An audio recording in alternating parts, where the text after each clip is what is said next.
Good morning, class 12. We are continuing our optics class with refraction through spherical surface. Especially spherical surface, as we know, there are two types of spherical surface, concave and convex. So today we will discuss that refraction through spherical surface. Especially we are doing that the relation between image distance, object distance and the refractive index in between glass and air. So let's draw first diagram. See diagram carefully. So this is your concave spherical surface, and in between that this is my principal axis.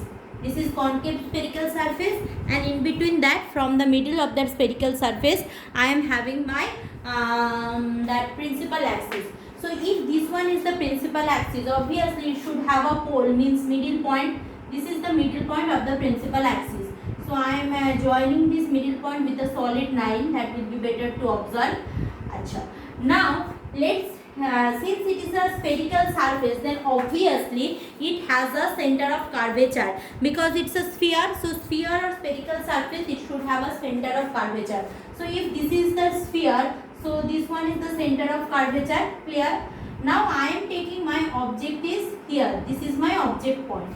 Now if this is the object point, we know whenever we are considering spherical mirror part, so at that time normal. Why we need normal? Because if I am having this kind of reflection or refraction, so I am drawing a normal. So this is the oblique incidence, then it is moving towards the normal. It is moving from rarer to denser medium. Now if it is a reflection, that time also I need normal, means this kind of normal.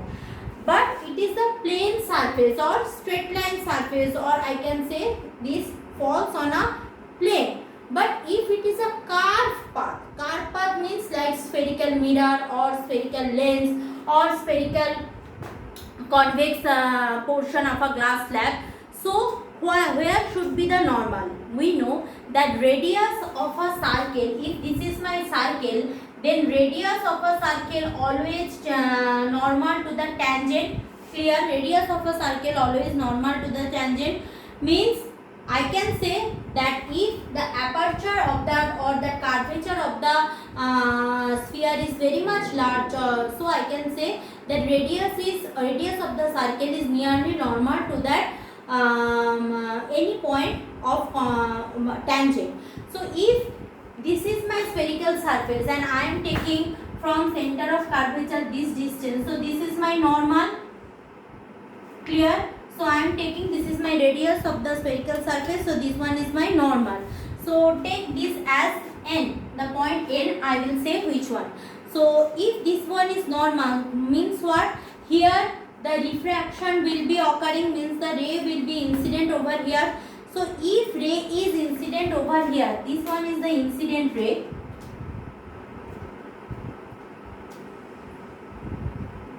This one is my incident ray. Now since it is a normal, it is also moving towards through this surface like this. This is the normal. So this is the point of incidence. Now if this one is the point of incidence, so after refraction we know that since air is a rarer medium and glass is a denser medium, so ray will move towards the center of curvature, towards the radius of curvature, means towards the normal, since that is the normal here. So after diffraction it will move like this.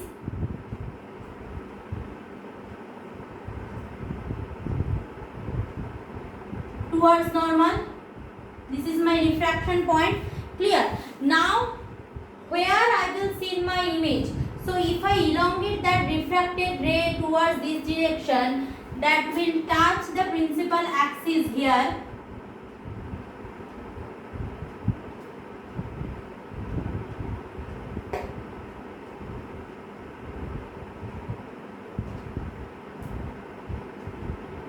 So this one is my image. So this is the object, this one is image, and this is the point of incidence of the ray. So let's the point of incidence name as A. Clear? And the normal name as Cn, and refracted ray name as B. A, B. OA is the incident ray, OB is the refracted ray. Now coming to the angle. Now what is the angle of incidence, angle of refraction, this kind of things. So this one is what? This red ink portion total is angle of incidence I. Clear? Similarly, the green ink portion, this ink is that angle of refraction R. Now as you can see that angle CAI and angle NAB both are opposite, means vertically opposite angle, means this portion of the angle I is also what? R.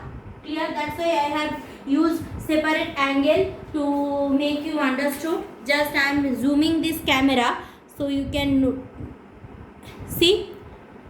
I think now you know this fact. I am again. So this portion is my R. This is also R because they are vertically opposite angle.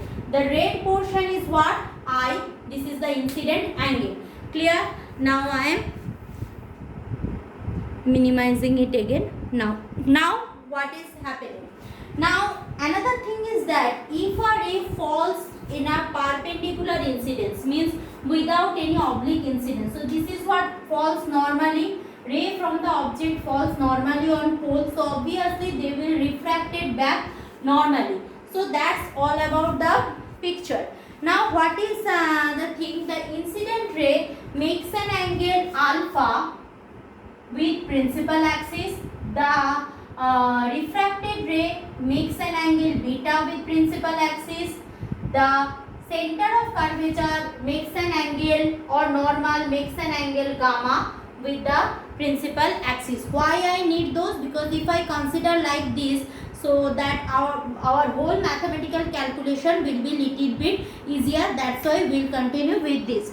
Now I am taking that refractive index. Refractive index of what? Refractive index of glass and with respect to air. Let's take refractive index of air is N1 and refractive index of glass is N2. Clear? Refractive index of air is N1 and refractive index of glass is N2.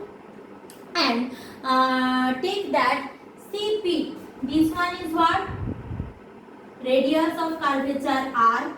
IP. IP is that image distance V.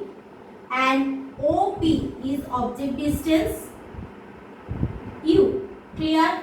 Now as per our normal coordinate convention or geometrical optic convention, if this is my normal, this is x-axis belongs to x-axis, this belongs to y-axis, means what? Anything this direction is positive, anything I am measuring this direction is a negative, anything I am measuring towards positive y-axis positive, anything I am measuring for negative y-axis negative.